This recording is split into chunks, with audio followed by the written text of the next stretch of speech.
Have you, as a kid, ever saw something or knew something that could help someone, but no one in charge who was an adult believed you, even after it's been proven that you're telling the truth by someone who is a credible psychologist?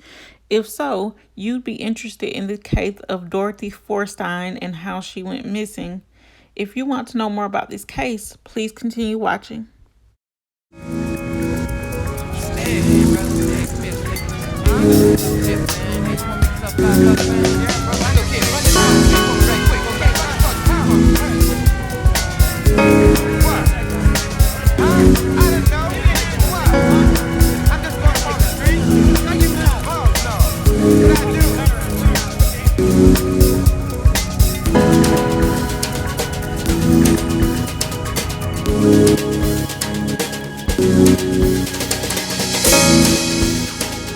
You are watching Roll a Mile in My Shoes TV.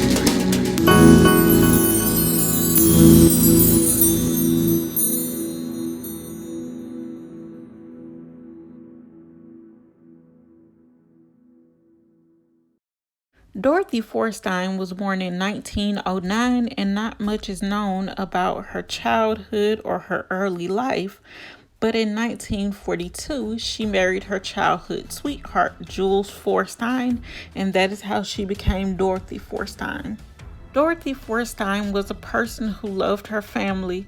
This included her two stepdaughters, which she gained when she married her husband, Jules. But unfortunately, on January 5th, 1945, the carefree, family loving person known as Dorothy Forstein would change forever, because this is the day that she was beaten by an unknown intruder.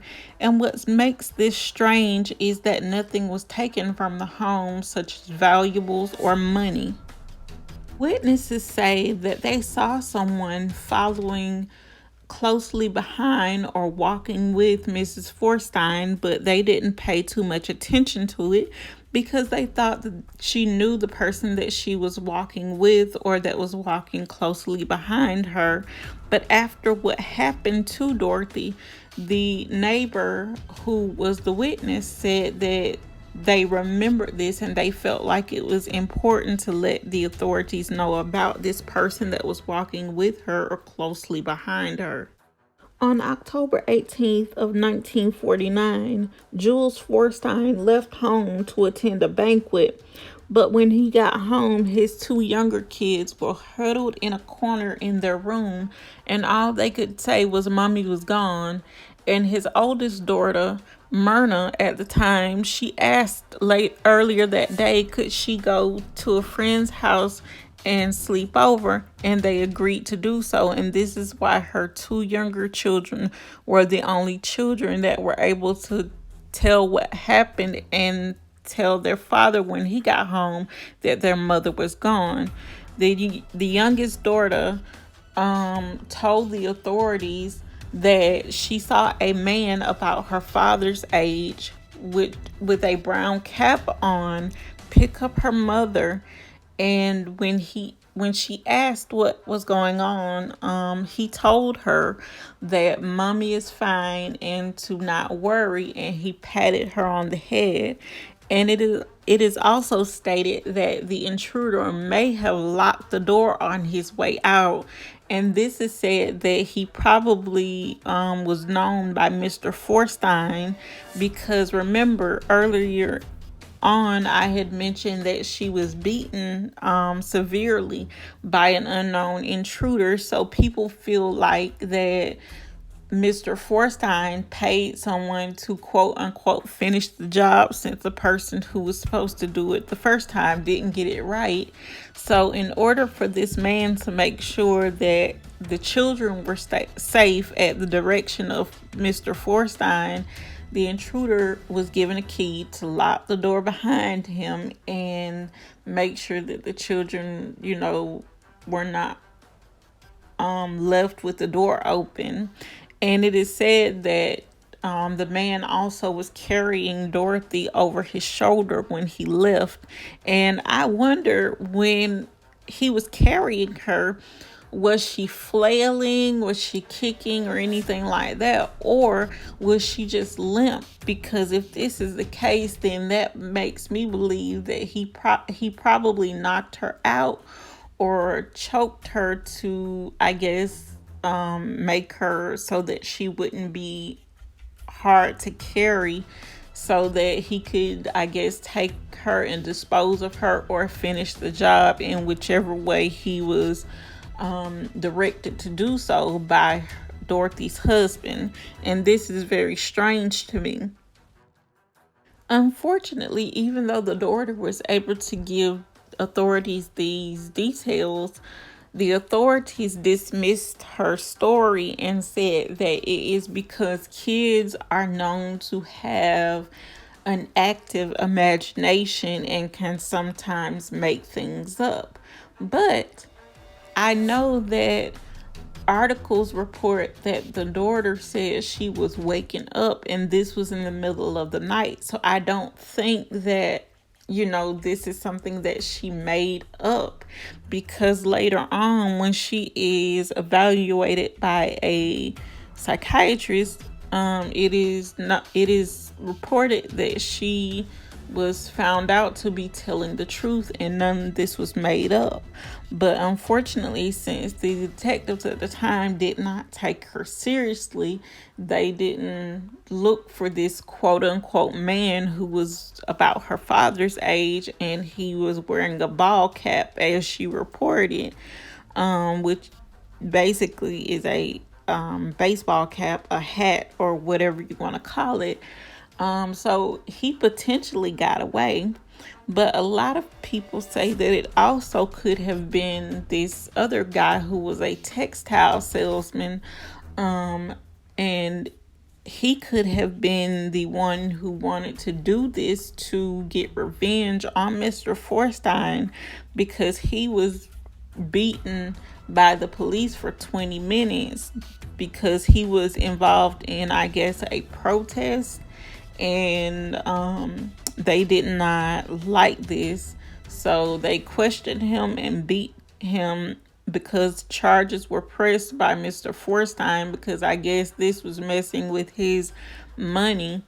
And also people are also suspect they also suspect that Mr. Forstein was having money issues, and he wanted to, I guess, have his wife murdered or whatever to be able to claim benefits, because if he was having money issues, let's face it, his wife was basically worth more to him dead than she was alive, as messed up as that sounds. But people do things like this all the time to benefit of the death of their spouse or loved ones, because there have been many, many, many, many cases throughout history, even in today's time, where someone will have a life insurance policy on their spouse or loved one and have them murdered or killed to gain the money or benefits from that life insurance policy, so it can solve, if not all of,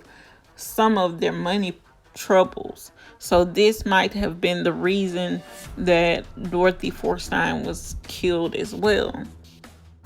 It is strange that certain articles report that Mr. Forstein called Dorothy about 5 or 6 o'clock, but no one can really verify that. And he was at home around 11 when he found out that she was gone or had disappeared. He is said to have looked all over the house for her, and when he could not find her, this is when he called the police and the authorities got involved. Now, I wonder, did he know how long it was going to take the person that he possibly hired to get there, do what he needed to do, and get out with her body, or her, by carrying her, which he did? And then he would come home and act like he didn't know what was going on or what was happening, because he didn't expect probably the children to be awake, because they were probably so young and their bedtime was probably hours before he got home and he knew that his oldest daughter, who would be able to give accurate accounts of what she might have saw or heard, would be sleeping over at a friend's house that night as well. And this is why this was planned in advance. And it just so happened to work out that the oldest daughter, who would be able to give accurate accounts of what she saw and heard, was asked could she sleep over at the friend's house, because the friend had probably asked her, and he probably knew about this, so he made it so that the hitman could get in, do his job, and get out, and lock the door behind him so the kids would be safe. This is a potential possibility, and unfortunately no one knows the answer to this, but I really do have to give this man the side eye, because it was found out that after she died, or after she was declared legally dead, he was found to be having money troubles, and this is possibly why what happened to her, but unfortunately no one could and still can't prove that this is what happened, because after this, she was legally declared dead and her body was never found. And some people say that she possibly wanted to run away, because after she was beaten by the unknown intruder the first time, she became very jittery and jumpy at the sound of anything that sounded strange or loud. And some people today know this to be a form of PTSD. And unfortunately, I know this from personal experience, because I'm one of those people who, if I hear something very loud or very sudden that seems to be a noise, or even someone screaming or speaking too loudly, I tend to jump. And not gonna say why, that's a whole nother story for another time. But yes, I am one of those people, so I can, pretty much speak to the fact that she probably was stressed by this, and she probably wanted to leave her life behind, and she probably felt like the kids would be better off with their father, or even safer with their father. And this would, be able to benefit her for in not having them with her, because not only would she possibly face kidnapping charges, even though she's legally their mother, she wanted to be able to leave her life behind and be undetected, and this may be another reason why she left her kids with their father. If you guys like this video, please don't forget to leave a like, share, comment, and subscribe. And also leave your case suggestions in the comments below. Thank you, and I'll see you on the next one.